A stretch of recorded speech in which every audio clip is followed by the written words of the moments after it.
गोवर्धन पूजा की आप सभी को ढेरों शुभकामनाएं। गोवर्धन लीला के जरिए विश्व को यह संदेश दे रहे थे भगवान श्री कृष्ण। हम क्या ऋषियों की बताए हुए मार्ग पर चलते हैं? भक्ति का मतलब सिर्फ नाचना कूदना नहीं है।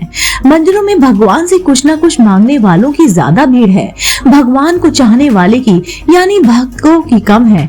जो मांगते हैं हमारे यहाँ उन्हें भिखारी कहा जाता है। आजकल मंदिर बनवाने की एक होड़ सी है। जिस धरती से पेड़ उगा है उसे ही वह नाता तोड़ेगा तो जिएगा कैसे? इसलिए तुम्हें चाहिए कि तुम इस पंच महाभूतों पृथ्वी, जल, अग्नि, वायु और आकाश की पूजा करो। इन सब की पूजा उन्हें साफ सुथरा रखते हुए करनी है। इन्हें प्रदूषित मत करो। पर्यावरण की रक्षा करने की तो बात करते हैं, लेकिन नदियों में गंदी नालियों और नालों का पानी छोड़ते हैं। हमारे दिल दिमाग में प्रदूषण हो गया है, वह अपने को सबसे पहले हमें शुद्ध करना है। गोवर्धन पूजा माने प्रकृति की पूजा। आदमी आज प्रकृति के साथ कितना खिलवाड़ कर रहा है। महानगरों में प्रदूषण के चलते सांस लेना मुश्किल हो गई है। देश की राजधानी और उसके आसपास के इलाकों में स्कूल बंद करने पड़ रहे हैं। यही हालात रही तो इससे एक प्रकार से इंसान के अस्तित्व को ही खतरा पैदा हो जाएगा। इसलिए हमारे यहाँ कहा गया है कि प्रकृति की पूजा करो। शास्त्रों में पंच महाभूतों को देवता कहा गया है और उन्हें शुद्ध रखने पर बल दिया गया है, ताकि प्राणियों को उनके लिए उपयोगी चीजें शुद्ध मिले और जीवन चलता रहे। जिस समय ये विधान दिया गया तब तो प्रदूषण की समस्या भी नहीं थी।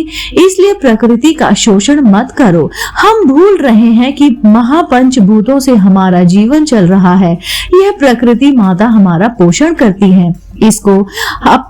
हमें इसका आदर करना चाहिए। हमको इसका आदर करना चाहिए। गंगा, जमुना, सरस्वती को माता कहा गया है। इसमें स्नान पान बड़ा महत्वपूर्ण है, मगर आज हम अपने अपने निजी स्वार्थ के चलते इनकी क्या हालत कर दी है। इसके स्नान पान से पहले कई बार सोचना पड़ता है, क्या हम ऋषियों के बताए हुए मार्ग पर चल रहे हैं? भक्ति का मतलब सिर्फ नाचना और कूदना नहीं है। गोवर्धन लीला की ही बात करते हैं। गोवर्धन लीला ज्ञान भक्ति बढ़ाने वाली लीला है। गोवर्धन लीला से इंद्र को और जगत को श्री कृष्ण के स्वरूप का और सामर्थ्य का ज्ञान हुआ। गोवर्धन पूजा प्रकृति की पूजा है। तुम्हारा ये शरीर 5 महाभूतों से बना है और इन्हीं के कारण टिका भी हुआ है। यह उत्सव है और इस उत्सव को नाता तोड़ना तो अस्तित्व नहीं टिकेगा हमारा। भ्रष्टाचार करने वाले लोग देश, समाज और धर्म की इमारत को खोखला बना रहे हैं। हमारे यहाँ गायों की पूजा होती है, लेकिन आज हम उनकी उपेक्षा कर रहे हैं। गाय को पूजनीय है, आज दयनीय हो गई हैं। जो गाय हमारी एजेट्स यानी कि एसेट्स थी, वह आज लायबिलिटी बन गई है। इस पर विचार करो। उसकी वह दशा करने में हम ही कारण हैं।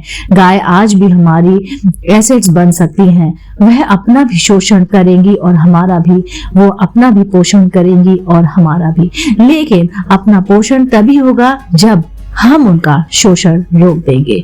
शुद्ध में और बुद्धि में भी ये कहा गया है और बुद्धि जी में कहा है, तुम खुद का दिया बनो, यानी कि अपने अंदर की रोशनी को उजागर करो। वह तेरे भीतर है, उसे प्रकट करो। कितने लोग अपने भीतर ईश्वरीय गुण को प्रकट करते हैं। जीव का मतलब ही है शिव की संभावना।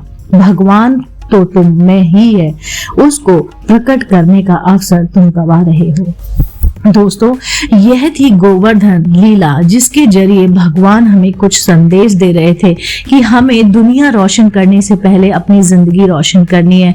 दूसरे में भगवान और पत्थर में भगवान ढूंढने से पहले हमें अपने अंदर भगवान ढूंढना है।